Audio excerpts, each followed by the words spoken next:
Hello, today I'm looking at Majjhima number 113, the Sappurisa Sutta.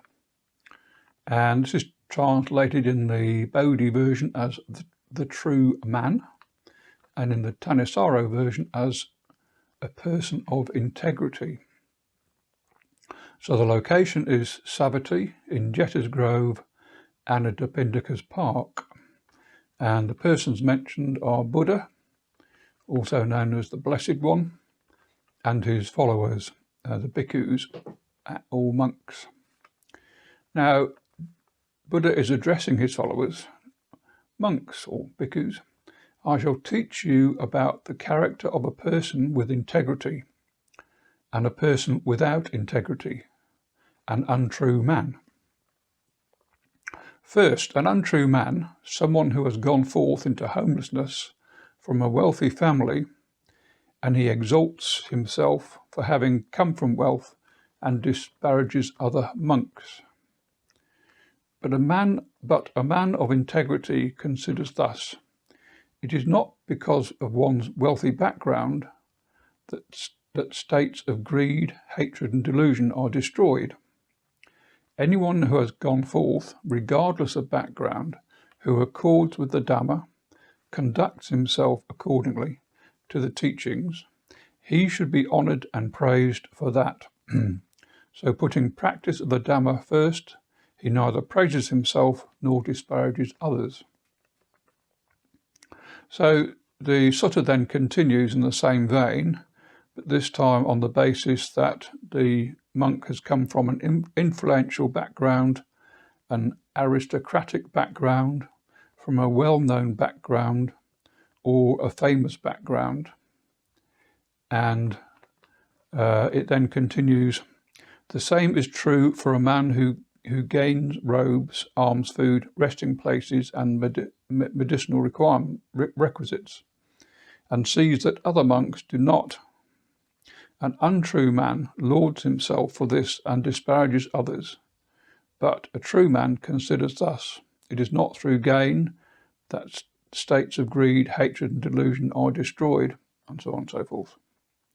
And the same applies to a learned man, a Dhamma expert, a Dhamma teacher, a forest dweller, a rags wearer, an alms food eater, a tree root dweller, a charnel ground dweller, a continual sitter, a one-session eater, and any bed user.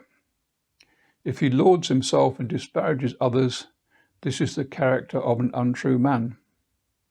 A true man thinks thus: it is not because of any of these behaviours that states of greed, hatred and delusion are destroyed.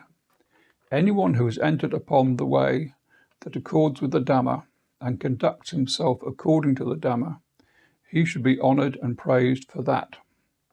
So putting the practice of the Dhamma first, he neither lauds himself nor disparages others. This is the character of a true man. The same is true of entering the jhanas.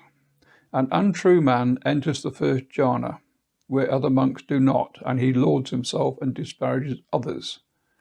But a true man considers thus. And here I've had a bit of thinking about the word used, which is atamayata, translated variously by the different translators as non-identification, non-fashioning, non-clinging. It seems to me a non-craving, or tanha. And it seems to translate literally as there is no that, or it is what it is, nothing should be assumed from it. Whatever they imagine it to be, it is otherwise. So putting this first, he neither lauds himself nor disparages others. So the true man is aware it is what it is from that. And then this whole section again repeats, stepping through the different stages of the jhanas, up until, by completely surmounting the base of nothingness, the untrue man enters upon and abides in the base of neither perception nor non-perception. and disparages others who do not attain this level. Whereas the true man attains this level and neither lauds nor disparages others due to atta mayata. It is what it is. Nothing should be assumed from it. Then finally, by completely surmounting the base of neither perception nor non-perception, a true man enters upon and abides in the cessation of perception and feeling, and his taints are destroyed by his seeing with wisdom. This monk does not conceive anything, he does not conceive in regard to anything, he does not conceive in any way. So that is not a step achieved by the untrue man. And this is what the Blessed One said, and the monks were satisfied and delighted with his words. So ends Majjhima Nikaya number 113, the Sappurisa Sutta. Thanks for watching.